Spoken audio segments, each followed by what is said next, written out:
जी। तो भरपूर मेजॉरिटी इनके पास, इनको किसी की जरूरत नहीं है। हमें कुछ मालूम नहीं है, सरकार को मिली, इनको अच्छी तरह से काम करना चाहिए।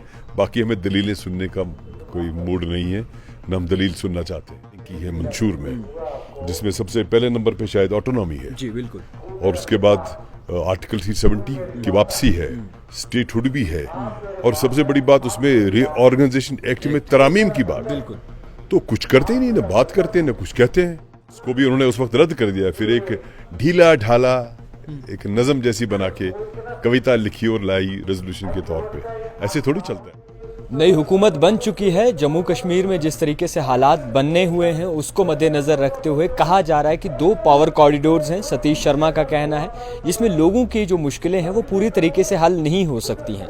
जिसमें एलजी मनोज सिन्हा की बात करें या फिर नए चीफ मिनिस्टर उमर अब्दुल्ला की बात करें। इसी सब के बीच आपको बता दूं कि इस वक्त हमारे साथ बातचीत करने के लिए मौजूद हैं बशारत बुखारी जी, जो कि PDP के एक सीनियर लीडर हैं। इनसे जानने की कोशिश करेंगे कि किस तरीके से हालातों पर ये नज़रसानी करते हैं। सबसे पहले सर, बहुत शुक्रिया वक्त देने के लिए। हुकूमत बन चुकी है, उमर अब्दुल्ला जी नए चीफ मिनिस्टर हैं, मगर एक खलल अभी पैदा हो रही है। कहा जा रहा है कि लोगों के जो मसलों मसाइल हैं वो हल नहीं हो पा रहे हैं क्योंकि 2 पावर कॉरिडोर्स हैं।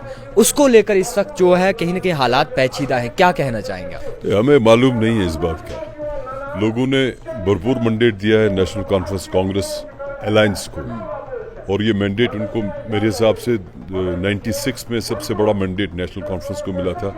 कोई 60 की 62 सीटें मिली थी। उसके बाद पहली बार आज करीबन 52 सीटें इनके पास है। अलायंस के पास ये जो आपके इंडिपेंडेंट मेंबर्स समेत, तो भरपूर मेजॉरिटी इनके पास, इनको किसी की जरूरत नहीं है। हमें कुछ मालूम नहीं है, सरकार को मिली, इनको अच्छी तरह से काम करना चाहिए। बाकी हमें दलीलें सुनने का कोई मूड नहीं है, न हम दलील सुनना चाहते हैं। लोगों ने वोट दिया, एतबार किया, बाकी सबको रिजेक्ट कर दिया। मैं भी हार गया, तो सरकार ने बनाई तो काम करो, लोगों को दिखा दो कैसे काम करना। जो आपने कहा है, जो आपने मंशूर में लोगों की बहबूदी के लिए जो मामलात आपने रखे, उन पे काम करो, उन पे शुरू करो अमल। और जो सियासी एतबार से आपने बड़ी बड़ी बातें की है मंशूर में, जिसमें सबसे पहले नंबर पे शायद ऑटोनॉमी है जी बिल्कुल, और उसके बाद आर्टिकल 370 की वापसी है, स्टेटहुड भी है, और सबसे बड़ी बात उसमें रीऑर्गेनाइजेशन एक्ट में तरामीम की बात। बिल्कुल। तो कुछ करते ही नहीं, ना बात करते हैं ना कुछ कहते हैं। अभी तो 1 ही महीना हुआ है, अभी तो स्टार्ट है, आगे आगे चल के सारे काम हो जाएंगे। नहीं, वो हम ये नहीं कहेंगे ऐसे 1 महीना हुआ या 2 महीने 2.5 महीने हुए हैं। 1 दिन भी हो तो काम तो करना है ना। अब आप थोड़ी कहेंगे कि भाई 5 साल हैं, हम 4 साल आराम करेंगे, कुछ नहीं करेंगे, 5वें साल काम करेंगे।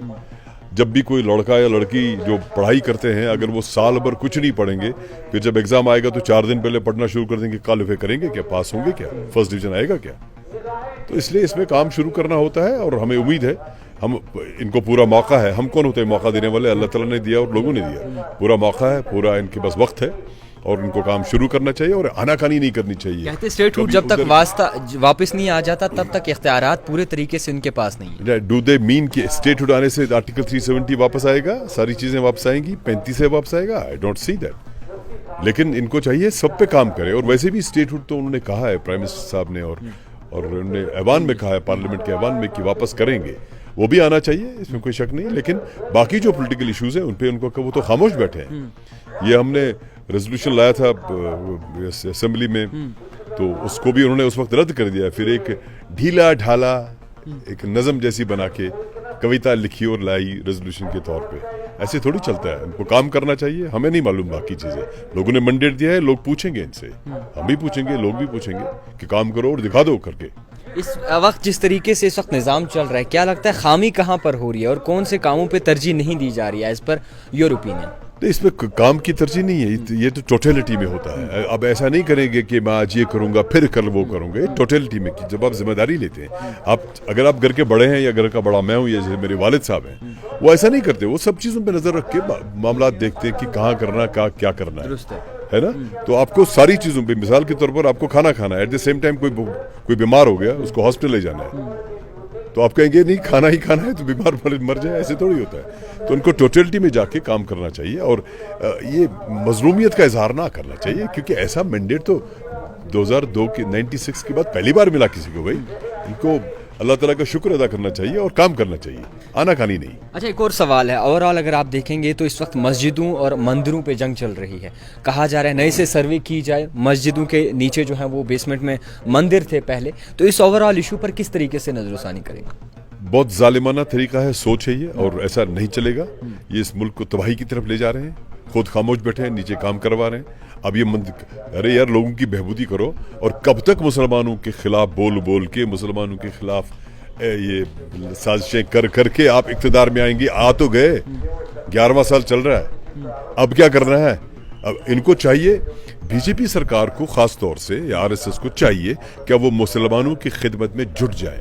पता है क्यों? क्योंकि उनकी बुनियाद ही, उनकी उठान ही मुसलमानों के खिलाफ बोल बोल के है। यानी मुसलमान, हिंदुस्तान के मुसलमान, बिलखुसूस जम्मू कश्मीर के मुसलमान, उनकी जो परवान चढ़े वो बुनियाद है, क्योंकि हमारे खिलाफ बोल बोल के वो आगे बढ़े। अब जब वो उनको सब कुछ मिला, इक़्तिदार मिला, 11वां साल है, अब चाहिए उनको कि अब मुसलमानों की खिदमत करें, क्योंकि हमारी वजह से वो वहाँ पहुँच गए। पीडीपी सदर महबूबा मुफ्ती का एक बयान आया था, कहा था बांग्लादेश और हिंदुस्तान में सिचुएशन जो है वो सेम है, वहाँ पे हिंदुओं को टारगेट बनाया जा रहा है और यहाँ पर जो है माइनॉरिटी को टारगेट बनाया जा रहा है। इस पर कई सारे बीजेपी लीडर्स ने जो है उनके खिलाफ भी बयान दिया। सो कैसे देखें, क्या मोबाइल, उन्होंने कहा कि कहीं ना कहीं वर्गलाने की कोशिश की जा रही है, हिंदुस्तान में हालात खराब करने की कोशिश की जा रही है, तभी ये बयान जो है पीडीपी सदर महबूबा मुफ्ती देती है। इसमें क्या, अगर मतलब बांग्लादेश में गलत हो रहा है तो आपको ये कहना गलत है क्या?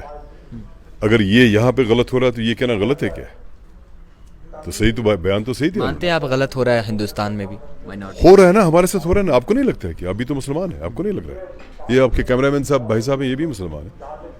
अब हम नहीं चाहते कि आप किसी और बरादरी के लोग से किसी के साथ जाति करो, लेकिन जाति तो हो रही है ना।